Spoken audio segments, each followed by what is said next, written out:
එහෙනම් හැමෝටම good morning. මම මේ වෙනකොට මම ඔයගොල්ලන්ට කිව්වා මේ දොරවල් ජනෙල් වල සේරම ගාලා වැඩ ඉවරයි කියලා. ඉතින් අද මම ඒව ඔක්කොම හයි කරන්න යන්නේ. ඒ වගේම තමයි මේ බිමට කාපට් එකක් කපලා ඒකෙත් මේ ස්පන්ජ් එක හයි මේ අලවලා ඒව කරලා ඉවරයි. ඒව නම් මල්ලිලා කරේ. මේ මල්ලි කරේ. දැන් මම අද මේවට මේ සුදු පාට පටි ටිකක් අලවලා මේ ඔක්කොම දැන් ගහලා ඉවර කරන්න තමයි යන්නේ. මේවත් සේරම මම අද ගහලා ඉවර කරනවා. ඒකල්ලා කට්ටිය මාර්ලා තුන් දෙනා බස් එක හොදනවා. ජනලේ ඇතුල් පැත්ත දෙපැත්තම හොදනවා. ඊට පස්සේ අද වෙලාව තිබුණොත් මම අද ටින්ටර් එක අලවනවා. එහෙම නැත්නම් හෙට ටින්ටර් එක අලවනවා. ඊට පස්සේ බාත්රූම් එකෙත් වැඩේ කරන්න වෙලාවක් තියෙගෙන හිටලා මොකද මේ හයි කරන්න විතරනේ තියෙන්නේ. ඉතින් එහෙම වෙලාව තිබ්බොත් එහෙම බාත්රූම් එකෙත් අර පතුල හයි කරනවා. ඉතින් එහෙනම් අපි ඉස්සරහට හම්බෙමු. ගොඩක් දුරට මම අද වැඩවලින් සෑහෙන ප්‍රමාණයක් ඉවර කරනවා. ඒකට ඇත්තටම බස් එකේ 95%ක් විතර වැඩ ඉවරයි. ඒතර 5% කියන්නේ මම කියන්නේ දැන් අපිට ගමන පටන් ගන්න ඕන කරන ප්‍රධාන වැඩ ටික මම ඉවර කරනවා.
ඉතින් මේ මට මේ පැත්ත උඩ හයි කරන්න බැරුණා තාම.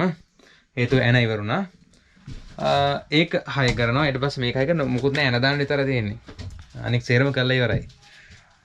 ඊට පස්සේ මෙතනත් දැන් ඇඳේ මේකත් මම ගලවලා තියෙන දා ඒකත් මම වාරිෂ් කරා. ඊට පස්සේ මේ සුදු පාට තීන්ත ගෑවා. ඊට පස්සේ අර ක්ලියර් කෝට් එක ගෑවා. ඇන ටික හයි කරන්න තියෙන්නේ. මෙතනත් එහෙමයි. මේ තමයි මේකේ දොර. මේ අර ඉස්සරහා කුස්සිය ගාවකේ දොර. එහෙනම් මේ තමයි අපේ මාචි නැත්තම් අපේ ඇවිදින ගේ. තව චූටි වැඩ ටිකක් තියෙනවා. එච්චර යා මේක ලයිට් දාන්න තියෙනවා. ඉතින් ඒවා වයරින් වැඩනේ. ඒවා ඉතින් හිමින් කරනවා. හරිද? මොකද තාම මේ රට ඇරියා විතරයි. ඊට පස්සේ මම තාම මේක ලයිසන් ඉන්ෂුරන්ස් කරන ඒවා ටික කරන්න තියෙනවා. ඒවත් එක්ක ඉතින් කරනවා කොහොමද දවස් දෙක තුනක් අතට කරා. දෙක තුනක් යන්නේ මේ ලයිට් ඉතින් ඔය හයි කරන විතරනේ තියෙන්නේ. අර වයරින් එක අද ගන්න ඕනේ. ඒක මම මේ හයි කරලා ඉවරනකම් ඉවරලම දෙන්න හිටියේ. මොකද දැන් මට හදිස්සියක් වුණොත් ගලව ගන්නත් දැන් ලේසිනේ. මොකද මම දැන් ගහන්නේ මට ගහන්න පුළුවන් ඉතින් වයරින් එක. අමාරුවෙන් ගහන්න දෙයක් නැහැ. වයරින් එක ගහන්න පුළුවන් ඉතින් ගහන්න ඊට පස්සේ ගලව ගන්නත් ලේසි. ඉතින් ඒ නිසා තමයි මෙච්චර දවසක් වයරින් එක නොකර හිටියේ. එහෙනම් අපි හම්බෙමු.